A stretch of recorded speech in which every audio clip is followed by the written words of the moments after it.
Hello everyone, welcome to another exciting class of physics where we are going to take forward the chapter electrostatics. Students, आज की जो class है वो बहुत ही special है क्योंकि जो हम टॉपिक पढ़ने वाले हैं इससे मैं कहूंगा सबसे ज्यादा डायरेक्ट क्वेश्चंस आते हैं और अभी तक जो भी हमने पढ़ा इलेक्ट्रोस्टैटिक्स में वो सारा का सारा कहीं ना कहीं आज की क्लास में यूज होने वाला है।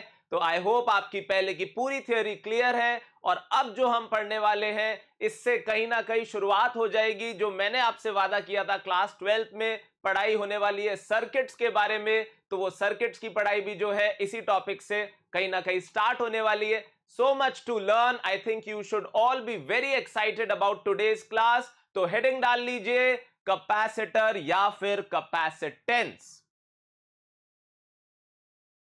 ठीक है स्टूडेंट्स, तो अब ये कहीं ना कहीं पहला सर्किट एलिमेंट है जिसको हम स्टडी करने जा रहे हैं। इससे पहले भी कई सर्किट एलिमेंट्स आप क्लास 10th में देख चुके हैं, जैसे बैटरी या फिर cell, resistor, rheostat, bulb, switch, ammeter, voltmeter, galvanometer. ये सारी टर्म्स कहीं ना कहीं आप मतलब फेमिलियर हैं इनसे बिकॉज ऑफ योर क्लास 10। आज जो हम नया सर्किट एलिमेंट स्टार्ट करने वाले हैं वो है कैपेसिटर। ये क्या चीज है उसको समझने के लिए पहले हमें जिस वर्ड पे फोकस करना है वो कौन सा है स्टूडेंट्स? कैपेसिटेंस। तो कैपेसिटेंस जब मैं वर्ड बोलता हूं तो आपके दिमाग में आता है ऑफ कोर्स कैपेसिटी, कोई ना कोई चीज की एबिलिटी। तो अगर मैं कहूं कि यार कैपेसिटेंस को डिफाइन करना है यहां पे, तो मैं बोलूंगा ये भी एक तरीके की एबिलिटी है। क्या क्या चीज की एबिलिटी है? तो आंसर है चार्ज को एक्सेप्ट करने की। ध्यान से सुनना, क्या है? चार्ज को एक्सेप्ट करने की एबिलिटी। तो ये भी लिखते हैं, चलिए हेडिंग डालो कैपेसिटेंस और एक छोटा सा फ्रेज लिखो कि ये क्या चीज है। तो आंसर है इट इज द एबिलिटी, सुनना स्टूडेंट्स ध्यान से, टू एक्सेप्ट, मैं इसको सिंपल सरल भाषा में बोलूंगा एबिलिटी टू एक्सेप्ट या फिर स्टोर चार्ज। ठीक है, मतलब किस ईज के साथ, ऐसा भी कह सकते हैं, किस ईज के साथ कोई भी चीज चार्ज को एक्सेप्ट कर लेगी, कोई भी कंडक्टर चार्ज को एक्सेप्ट कर लेगा, ये उसकी कैपेसिटेंस से हमें पता चलेगा। ठीक है स्टूडेंट्स, तो लिखिए it is the ability to accept या फिर स्टोर चार्ज। ठीक है, ऐसे कुछ अगर आपने देखे हो कभी ना कभी कोई इलेक्ट्रॉनिक डिवाइस में, तो ऐसे जो भी सेटअप होते हैं जैसे ये है, ये है, ये सब अगर आप वंडर करते थे कि ये क्या चीज है, तो जवाब है ये सब कहलाते हैं कैपेसिटर्स। पर एग्जैक्टली कैपेसिटर्स क्या करते हैं ये तो हम देखो ग्रेजुअली सीख पाएंगे। उसका एक रीजन भी है, उसका रीजन ये है कि अभी हम लोग डीसी पढ़ रहे हैं। डीसी मतलब डायरेक्ट करंट, आपने सुना होगा। पर प्रैक्टिकली हमारे पास जो भी अप्लायंसेज है वो सब फंक्शन करते हैं एसी पे। तो डीसी और एसी में कैपेसिटर का फंक्शन, उसका बिहेवियर काफी अलग है। तो वो हम धीरे धीरे धीरे धीरे पढ़ेंगे, ऐसा नहीं है कि आज ही हम सब कुछ जान लेंगे। तो इस बात को भी दिमाग में रखिएगा। चलिए, तो सबसे पहले हमने कैपेसिटेंस की एक वन लाइन डेफिनेशन लिख ली कि it is the ability to store charge या फिर होल्ड चार्ज या फिर एक्सेप्ट चार्ज या फिर ease of storing charge, right. तो हम क्या कहेंगे कि किसी भी चीज की कैपेसिटेंस, मान लो अगर अपने सामने एक कंडक्टर दिख रहा है और हमें इसकी कैपेसिटेंस की बात करनी है, तो हम बोलेंगे भैया कैपेसिटेंस उतना ही ज्यादा है जितना उसने चार्ज स्टोर कर रखा है और एट द सेम टाइम कितना उसका पोटेंशियल कम है।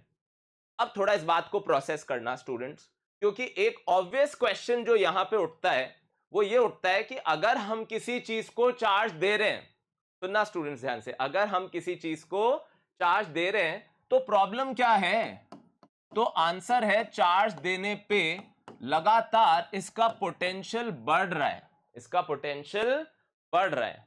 जैसे अगर आप मान लो कोई भी एक ब्रिक्स की पाइल लगाते जा रहे हैं, तो ब्रिक्स की पाइल लगाते जा रहे हैं तो शुरू की ब्रिक्स आसानी से रख दोगे, पर फिर धीरे धीरे धीरे धीरे ब्रिक्स को रख पाना मुश्किल होता जा रहा है। क्यों मुश्किल होता जा रहा है? अरे सर हाइट अब ज्यादा हो गई तो अब ज्यादा एनर्जी लग रही है। यानी प्रॉब्लम यह है कि किसी भी चीज को चार्ज देने पे उसका पोटेंशियल बढ़ जाता है, और जब पोटेंशियल बढ़ जाता है तो और चार्ज लाना हायर पोटेंशियल पे ज्यादा वर्क करवा लेता है। तो सर आप ये कहना चाहते हो कि हम कैपेसिटेंस उतनी ही ज्यादा बोलेंगे किसी चीज की जितना उस पे चार्ज ज्यादा है और उसके बावजूद उस पे पोटेंशियल कम है, ये मैं कहना चाहता हूं। और क्योंकि हम ही इस टर्म को डिफाइन कर रहे हैं तो जैसा अक्सर करते हैं कांस्टेंट ऑफ प्रोपोर्शनैलिटी क्या हो गया 1। तो C कैसे डिफाइन करेंगे हम, ratio of charge per unit potential, या चार्ज और पोटेंशियल का रेशियो, या फिर चार्ज फॉर यूनिट पोटेंशियल ऐसे भी कह सकते हैं। तो इसकी यूनिट क्या होगी स्टूडेंट्स, तो आप बोलोगे सर यूनिट हो जाएगी कूलम पर वोल्ट, जाहिर सी बात है। और उसी का एक और नाम है फैरेड।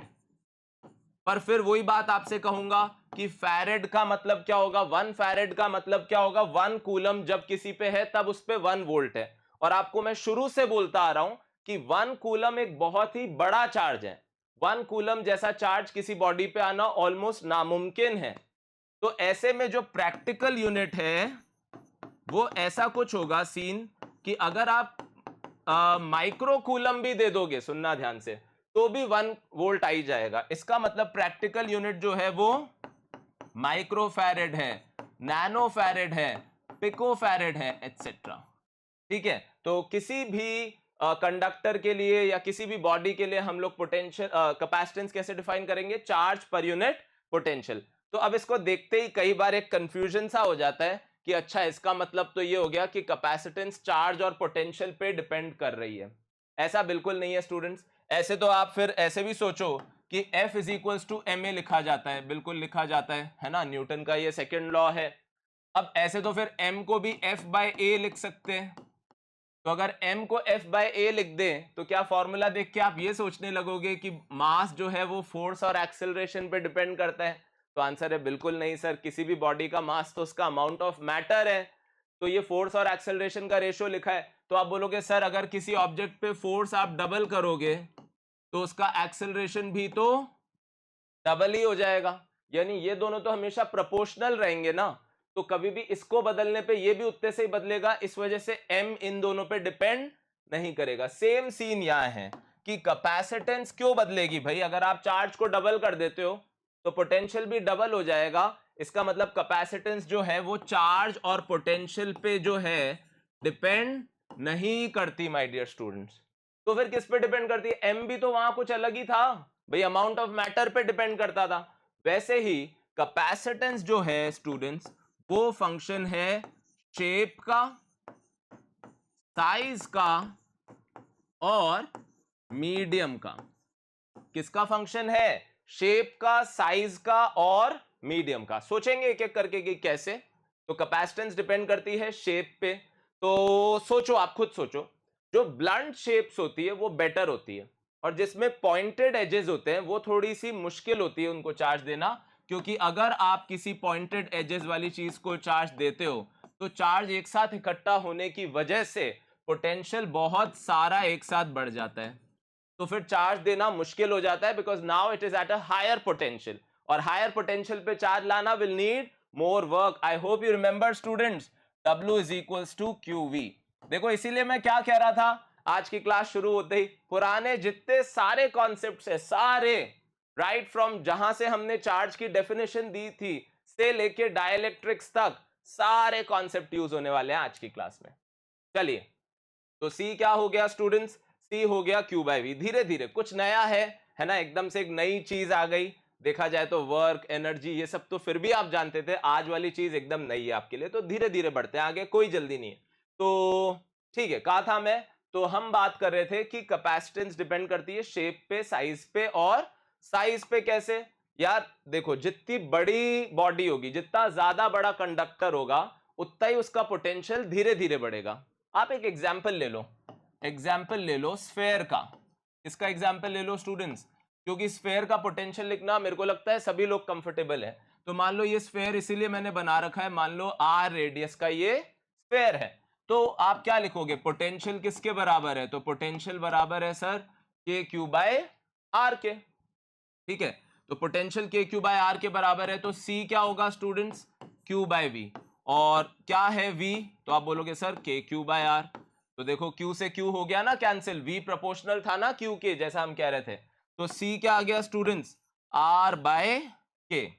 ठीक है, C क्या आ गया, R बाय K। और 1/K मतलब क्या लिख दूं, 4 पाई एप्सिलॉन या एप्सिलॉन नॉट R। तो क्या प्रूव हो गया स्टूडेंट्स कि C R के क्या है, डायरेक्टली प्रोपोर्शनल। यानी बड़ा स्फेयर होगा तो जाहिर सी बात है उसको चार्ज दोगे फिर भी उसका पोटेंशियल कम बढ़ पाएगा ना, क्योंकि v क्या होता है हमेशा रेडियस के इनवर्स प्रोपोर्शन में। दूसरा मीडियम, तो अगर अभी मीडियम कुछ और होता, एप्सिलन की जगह एप्सिलन नॉट लिखते अगर मीडियम वैक्यूम होता, या कोई और मीडियम है तो एप्सिलन तो बदलेगा ना। तो इसका मतलब हाँ सर आपकी बात तो सही लग रही है, कैपेसिटेंस डिपेंड करेगा शेप पे, साइज पे और मीडियम पे। ठीक है, तो ये सारी इंफॉर्मेशन को आप प्रोसेस करो। अभी एक चीज का फील अभी भी नहीं आया है कि ये कैपेसिटर क्या चीज है, पर capacitance as a physical quantity क्या चीज है ये सबको समझ में आ जाना चाहिए। ये है बेसिकली किसी भी बॉडी की चार्ज को इजीली एक्सेप्ट करने की क्षमता। अब ईज कैसे डिसाइड होता है स्टूडेंट्स, तो ईज डिसाइड होता है कि कितना ज्यादा चार्ज ले रही है वो, पर अपने पोटेंशियल को कम रख रही है। तो आप वही मैं एग्जांपल आपको दे रहा था ना, ब्रिक्स रख रहे हो तो सोचो ब्रिक रखने के लिए आपको मैंने बस थोड़ी सी जगह दे दी कि भाई इसी में ब्रिक रखनी है, एक छोटी सी टेबल दे दी, तो आप बोलोगे सर बहुत दिक्कत हो रही है क्योंकि छोटी सी टेबल है तो अब तो ब्रिक ऊपर ही रखनी पड़ रही है। और वही मैंने आपको बहुत बड़ी सी टेबल दे दी तो आप बोलोगे या पूरा पूरा का पूरा डबल बेड दे दिया एक, ठीक है, 6x7 का, 6 फीट बाय 7 फीट, तो आप बोलोगे सर आराम से ब्रिक्स रख पा रहे हैं हम। क्यों? क्योंकि आपको स्पेस ज्यादा मिल गया। तो उससे क्या हुआ भाई, उससे ये हुआ कि आप ब्रिक्स को अलग अलग जगह रख पा रहे हो, एकदम से हाइट नहीं बढ़ रही। हाइट नहीं बढ़ रही तो आपको ज्यादा जोर भी नहीं आ रहा। ठीक है, तो ये बात आपको शायद अब समझ में आ गई होगी। यूनिट इसकी क्या है, फैरेड, पर फैरेड एक प्रैक्टिकल यूनिट नहीं है, जैसे कूलम भी एक प्रैक्टिकल यूनिट नहीं थी। 1 फैरेड किसका मतलब क्या होगा, 1 फैरेड का मतलब क्या होगा, जब किसी बॉडी पे 1 कूलम चार्ज है और उस समय उसका पोटेंशियल सिर्फ 1 वोल्ट है। आप बोलोगे तो एक एग्जाम्पल अपन ले लेते हैं, जैसे अगर अर्थ मान ले, या सॉरी मतलब वैक्यूम मान ले, तो if C is equal to 1 farad, तो आप क्या बोलोगे, C is equal to 4 pi epsilon naught R। इसकी वैल्यू को मैं किसके इक्वेट कर दे रहा हूं, 1 के। तो यहां से जो R आएगा स्टूडेंट्स, वो आ रहा है 1/4 पाई एप्सिलॉन नॉट, जो कि एक जानी पहचानी टर्म है आपके लिए। क्या है इसकी वैल्यू, 9 इंटू 10⁻⁹। तो आप बोलोगे अरे बाप रे, 9 इंटू 10⁻⁹, ये तो अर्थ से भी बड़े साइज का स्फेयर हो गया। यानी इतना बड़ा स्फेयर लोगे तब जाके ये सपना सच होगा कि 1 कूलम देने के बावजूद उस पे पोटेंशियल सिर्फ कितना होगा, 1 वोल्ट। ठीक है स्टूडेंट्स, तो सारी बात आप समझ गए होगे। मैं एक बार साइड में हटता हूं, आप वीडियो को पॉज करो और ये सारी चीजें लिख डालो। ठीक है स्टूडेंट्स, तो अब आगे बात करते हैं। अब बात करते हैं एनर्जी स्टोर्ड की। क्यों ऐसा कह रहे हैं, क्योंकि देखो कई तरीके से इस बात को समझाया जा सकता है कि आप किसी चीज को चार्ज दे रहे हो, चार्ज देते जा रहे हो, चार्ज देते जा रहे हो, चार्ज देते जा रहे हो, तो दो बातें हैं। मान लो आपने सबसे पहले ये वाला चार्ज दिया था, फिर दूसरा वाला चार्ज जब आया तब इसकी फील्ड ऑलरेडी बन चुकी थी, फिर तीसरा वाला जब आया तो इन दोनों की फील्ड ऑलरेडी बन चुकी थी। यानी देखा जाए तो नेक्स्ट चार्ज जो आता है वो पिछले वाले की इलेक्ट्रिक फील्ड में आता है, तो इलेक्ट्रिक पोटेंशियल एनर्जी तो आई गई ना, whenever a charge enters the field of another charge.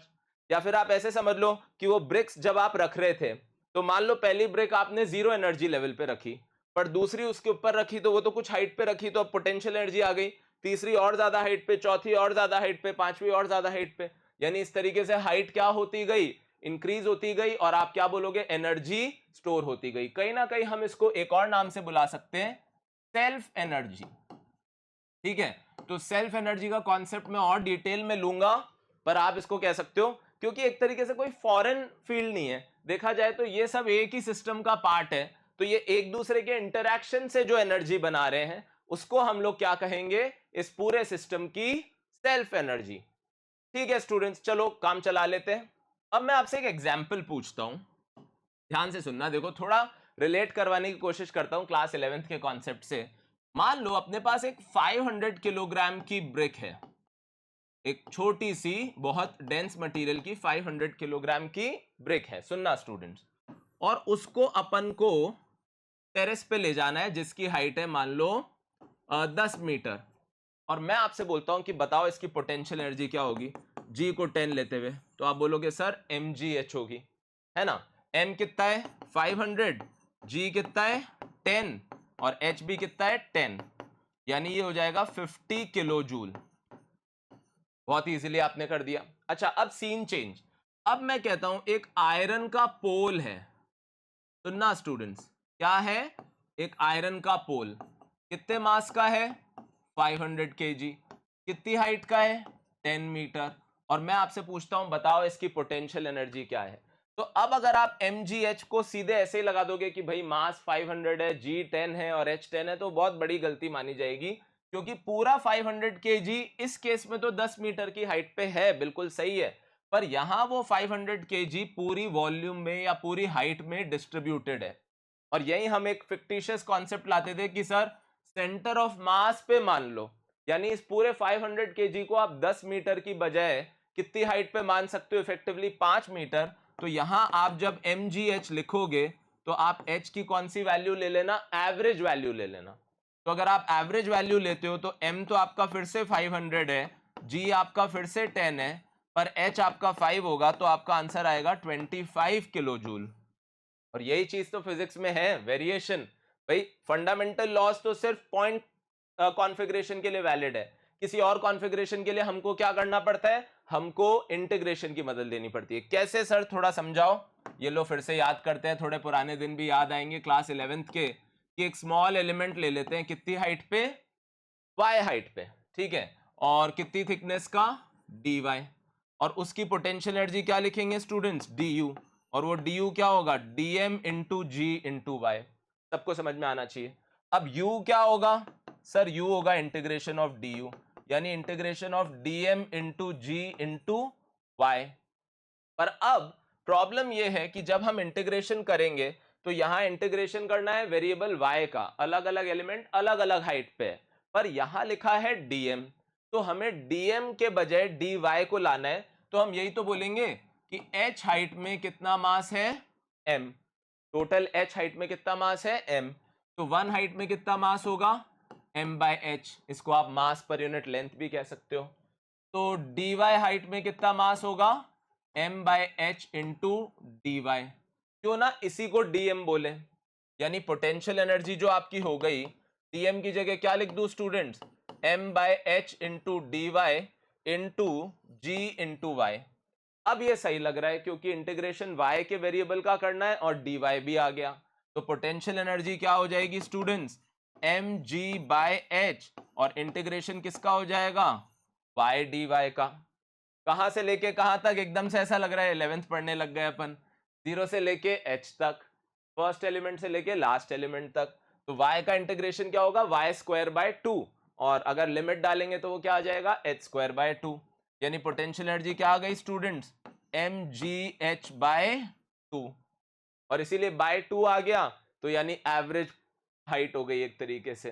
तो कहीं ना कहीं हमें किसकी मदद लेनी पड़ी? सर इंटीग्रेशन की मदद लेनी पड़ी। अब यही सीन कहीं ना कहीं यहां है।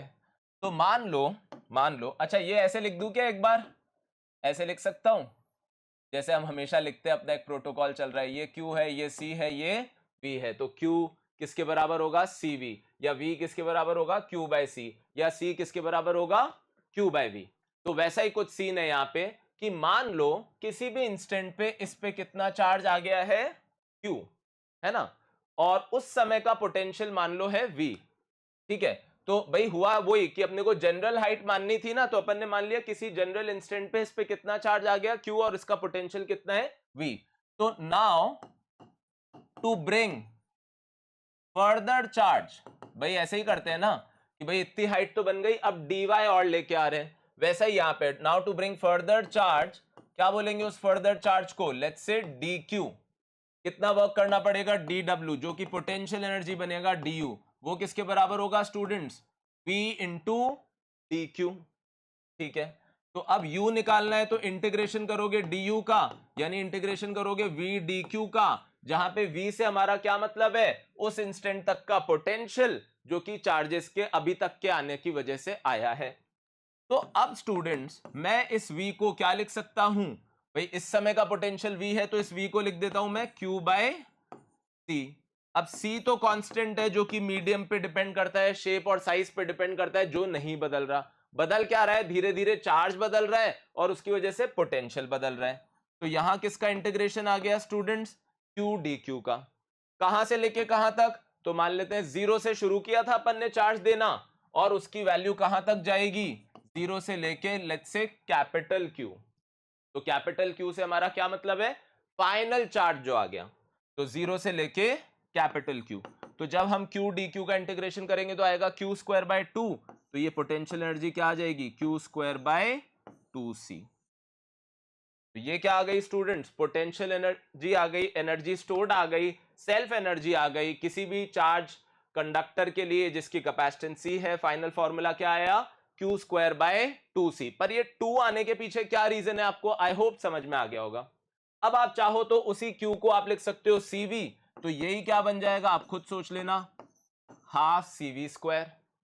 और अगर आप एक C इंटू V को Q लिख देते हो तो यही क्या बन जाएगा, हाफ QV बन जाएगा।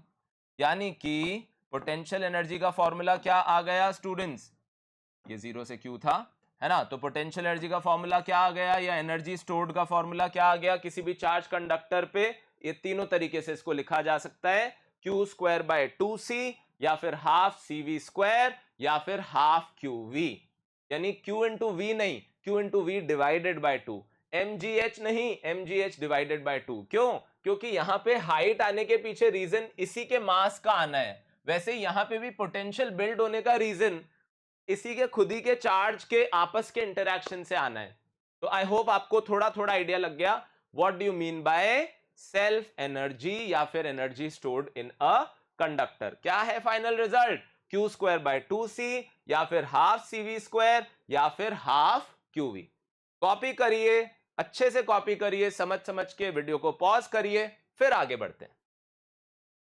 ऑलराइट, तो फिर अब आगे बढ़ते हैं और बात करते हैं कि कैपेसिटेंस की सिग्निफिकेंस क्या है ना, मतलब ओवरऑल सर्किट्स में इसका क्या यूज है ये तो हम जानेंगे, पर कैपेसिटेंस जैसे अपन बोलते थे ना कि यार इलेक्ट्रिक फील्ड स्ट्रेंथ की सिग्निफिकेंस है कि वो बताता है कि फील्ड में उस जगह कितना फोर्स है, ऐसे इलेक्ट्रिक पोटेंशियल की सिग्निफिकेंस है कि वो बताता है कि किसी भी पॉइंट पे फील्ड में कितनी ज्यादा एनर्जी है। वैसे ही किसी भी कंडक्टर के लिए, किसी भी ऑब्जेक्ट के लिए, किसी भी बॉडी के लिए उसकी कैपेसिटेंस क्या बताती है, तो आंसर है उसकी चार्ज की डिस्ट्रीब्यूशन की सिग्निफिकेंस, कि चार्ज वो कितना ज्यादा खींच लेगी, ये किससे पता चलेगा, उसकी कैपेसिटेंस से। सर कैसे, तो याद करो एक टॉपिक हमने पढ़ा था चार्जिंग बाय कंडक्शन, जिसमें हम क्या करते थे, दो चार्ज बॉडीज लेके आते थे। मान लो ये A एक चार्ज बॉडी है, इस पे कितना चार्ज है, लेट्स से Q1, और ये B एक और चार्ज बॉडी है जिस पे मान लीजिए कितना चार्ज है, Q2।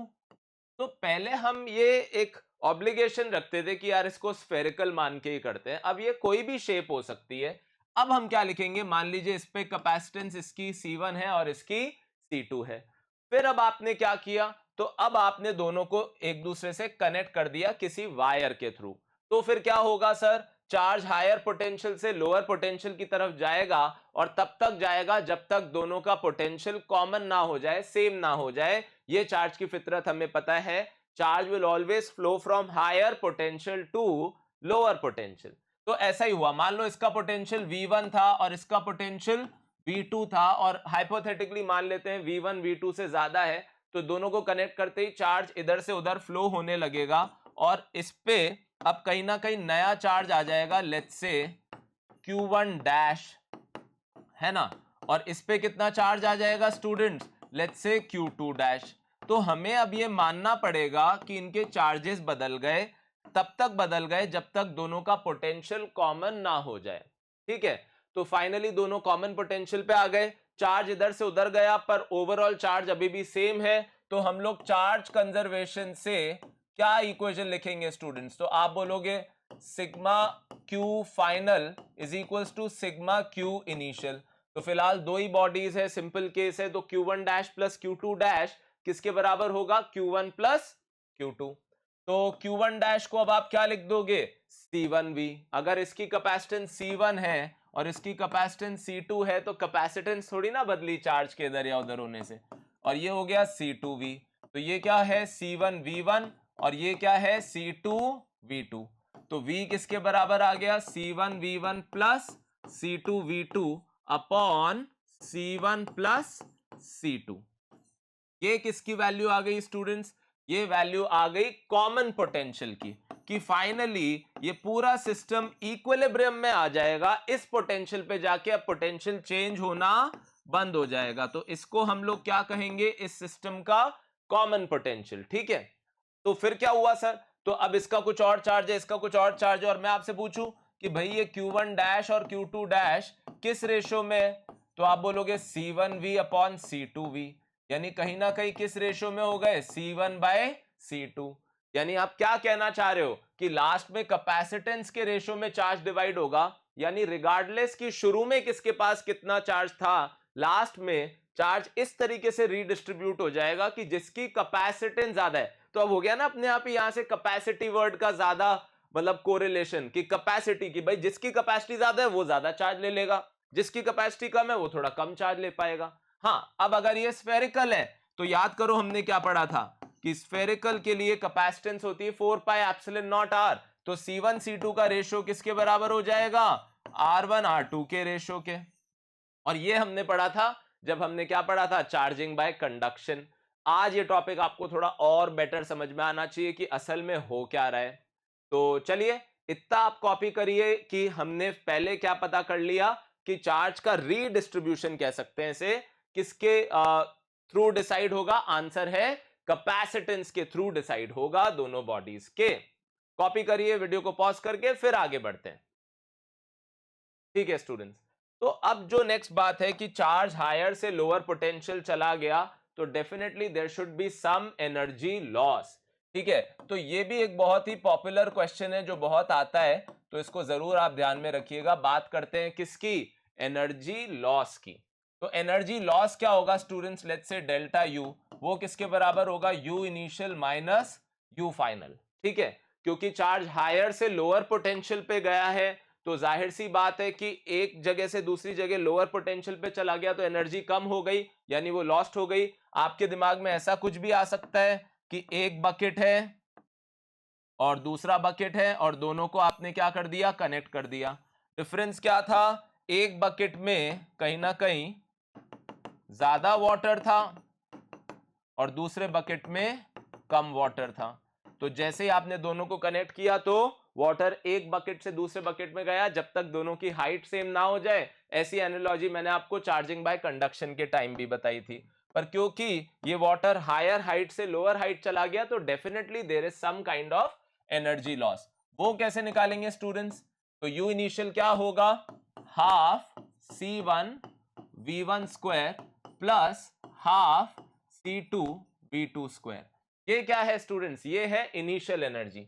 इसमें से माइनस कर देते हैं फाइनल एनर्जी, जो कि होगी half C1 V square plus half C2 V square. क्या आप समझ रहे हो स्टूडेंट्स, ये है फाइनल एनर्जी क्योंकि V पोटेंशियल था, ये है इनिशियल एनर्जी। अब ये एनर्जी लॉस्ट किसके बराबर आ रही है, half C1 V1 square plus half C2 V2 square minus half common C1 plus C2 into V square. और V जो है हमारा कॉमन पोटेंशियल है, दोनों में ये V की टर्म सेम है, और उस V की वैल्यू क्या थी, C1 V1 plus C2 V2 upon C1 plus C2 का होल स्क्वायर। तो जब इसको आप सॉल्व करेंगे, ये मैं आपके लिए एज एन एक्सरसाइज छोड़ता हूं, तो ये आ जाएगा हाफ C1 C2। कई बार ये क्या है, डायरेक्ट यूज करना भी फायदेमंद होता है, काफी कैलकुलेशन बच जाती है। तो ये एनर्जी लॉस्ट क्या आ रहा है, half C1 C2 upon C1 plus C2 into V1 minus V2 का होल स्क्वायर। यानी V1 ज्यादा हो या V2 फर्क नहीं पड़ता, एनर्जी हमेशा लॉस ही होगी, यानी हमेशा पॉजिटिव ही होगी। और ये एनर्जी लॉस किसके फॉर्म में होगी, तो आप समझते हो कि चार्ज जा रहा है हायर पोटेंशियल से लोअर पोटेंशियल, चार्ज फ्लो कर रहा है, करंट फ्लो कर रहा है, तो कुछ ना कुछ हीट तो डेवलप होगी। तो in the form of heat and electromagnetic waves, क्योंकि आप समझ रहे हो चार्ज एकदम से एक्सेलरेट कर रहा है, तो अगर एक्सेलरेट कर रहा है तो डेफिनेटली क्या प्रोड्यूस करेगा, इलेक्ट्रोमैग्नेटिक वेव्स या फिर रेडिएशन, और उसके फॉर्म में भी कुछ ना कुछ एनर्जी लॉस होगा। तो मैं चाहता हूं कि आप ये दोनों पोटेंशियल मतलब ये दोनों एक्सप्रेशन ध्यान रख लें। कॉमन पोटेंशियल का है C1 V1 plus C2 V2 upon C1 plus C2, बहुत सारे क्वेश्चन में डायरेक्टली यूज कर लेंगे। और एनर्जी लॉस क्या है, half C1 C2 upon C1 plus C2 into V1 minus V2 का होल स्क्वायर। और कहीं ना कहीं आपको ऐसी फीलिंग आ रही होगी ऐसे कुछ मिलते जुलते एक्सप्रेशन हम पढ़ चुके हैं, तो अगर आप ऐसा सोच रहे हो तो बिल्कुल सही है। ये हमने पढ़ा था परफेक्टली इन इलास्टिक कोलिजन में। किसमें पढ़ा था स्टूडेंट्स?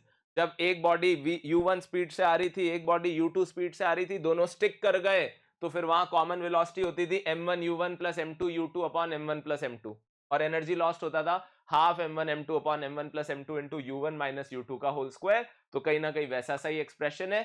फटाफट कॉपी करिए, फिर एक क्वेश्चन लेते हैं इसके बेसिस पे।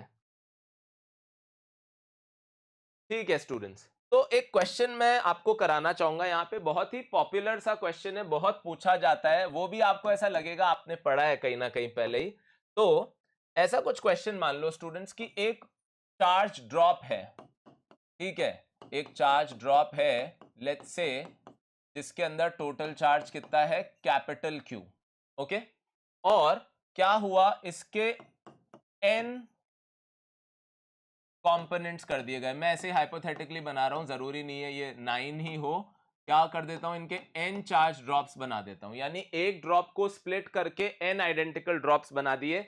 ऐसा कुछ कॉन्सेप्ट हमने पढ़ा था सरफेस टेंशन के टाइम पे भी, हम ऐसे क्वेश्चंस करते थे, ठीक है। तो मान लीजिए इसका चार्ज Q है, इनका चार्ज Q डैश है, इसका पोटेंशियल V है, इनका पोटेंशियल V डैश है, इसकी कैपेसिटेंस C है ना, तो इसकी कैपेसिटेंस C डैश है। जब मैं बोल रहा हूं इसकी कैपेसिटेंस मतलब किसी एक छोटे ड्रॉप की, इसकी एनर्जी स्टोर्ड U है, तो एक छोटे ड्रॉप की एनर्जी स्टोर्ड U डैश है। और क्या बच गया, तो मेरे को लगता है ये सारी चीजें हमें डिस्कस कर लेनी चाहिए। Q V C U, जब n टुकड़े हो गए तो जो नई वैल्यूज है वो क्या होगी, ये क्वेश्चन है। तो ऐसे क्वेश्चन में सबसे पहले आपको बताना है Q डैश Q के टर्म्स में क्या होगा, V डैश V के टर्म्स में क्या होगा, C डैश C के टर्म्स में क्या होगा, और energy stored U dash U के टर्म्स में क्या होगा। तो आप सबसे पहले क्या यूज करेंगे, बट ऑब्वियसली तो अब अपन इसको सॉल्व करने जा रहे हैं चार्ज कंजर्वेशन। क्या यूज करेंगे स्टूडेंट्स, चार्ज कंजर्वेशन। तो आप बोलेंगे भाई टोटल चार्ज पहले Q था और अब ऐसे n ड्रॉप्स हो गए, तो n इंटू Q डैश, यानी Q डैश की वैल्यू जो आ गई वो आ गई Q बाय n, यानी इसको ऑब्वियसली आप n आइडेंटिकल ड्रॉप्स में स्प्लिट कर रहे हो, तो एक कोई भी ड्रॉप के जो चार्ज है वो किसके बराबर होगा, पहले जितना था उसको डिवाइड बाय n कर दीजिए, ठीक है। दूसरी चीज जो आप यहां पे यूज करेंगे वो क्या है स्टूडेंट्स, वॉल्यूम कंजर्वेशन। क्या यूज करेंगे, वॉल्यूम कंजर्वेशन, कि भाई पहले वॉल्यूम थी 4/3 पाई आर क्यूब, और अब वो हो जाएगी n into 4/3 pi r dash cube. कहीं ना कहीं क्या किया हमने, टोटल वॉल्यूम पहले is equal to total volume बाद में। ये भी चार्ज ड्रॉप्स है ना, तो इनको भी ऐसे बना लेते हैं, थोड़ा फील आ जाएगा कि ये भी चार्ज ड्रॉप्स है, ठीक है स्टूडेंट्स। बढ़े आगे, चलिए, तो यहां से क्या पता चला, r is equal to n की power 1/3 into r dash. I hope आप ये कैलकुलेशन समझ गए ना। क्या किया हमने, दोनों साइड क्यूब रूट ले लिया।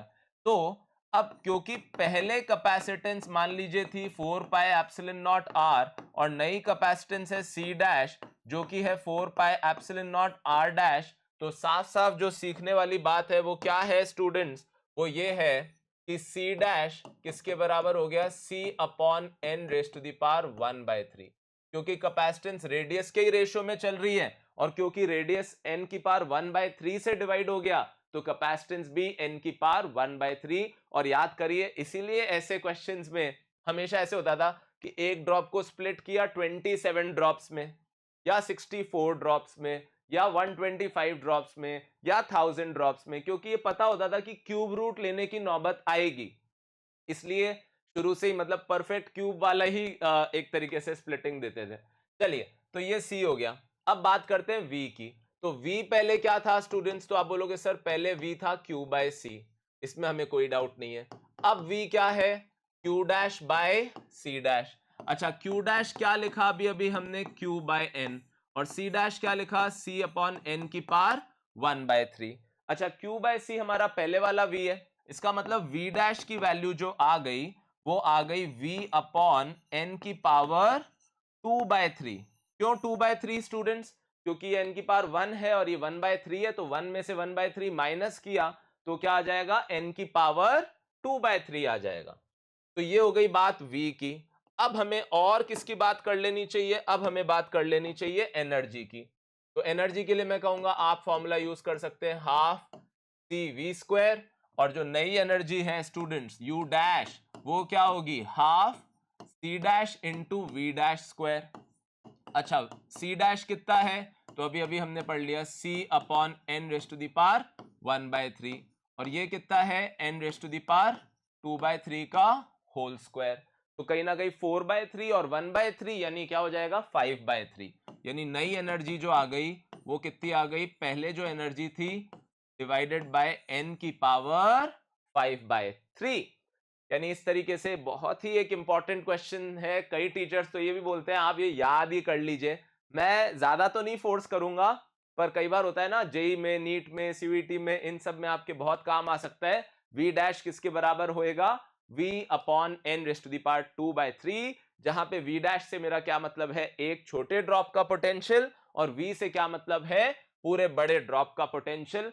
तो स्टूडेंट्स आज मैंने आपको कैपेसिटेंस का आइडिया दे दिया, तो आई होप आपको समझ में आ गया होगा। अब यहां पे आप थोड़ा पॉज लीजिए, थोड़ा पुराना आप रिवाइज करिए, फिर नेक्स्ट वीडियो इसके बाद देखिएगा जिसमें हम बात करेंगे कैपेसिटर के बारे में। यानी टॉपिक का नाम क्या है, कैपेसिटेंस एंड कैपेसिटर। तो हमने अभी कैपेसिटेंस को अच्छे से समझ लिया, और अगली क्लास में हम लोग बात करने वाले हैं कैपेसिटर के बारे में। तो तब तक आप वेट करिए और आप क्वेश्चंस ट्राई करिए अभी तक के टॉपिक्स के, और जल्दी मिलूंगा मैं आपसे उस वीडियो में जिसमें हम बात शुरू करेंगे कैपेसिटर के बारे में, और शायद सर्किट्स के बारे में भी बात उसी वीडियो में शुरू हो जाए, मैं कह नहीं सकता, डिपेंड करता है कितना टाइम लग जाएगा। ठीक है स्टूडेंट्स, तो thank you so much for your time, keep working hard and I will see you very soon, bye bye. If you enjoyed this video, please don't forget to like, share and subscribe to our channel.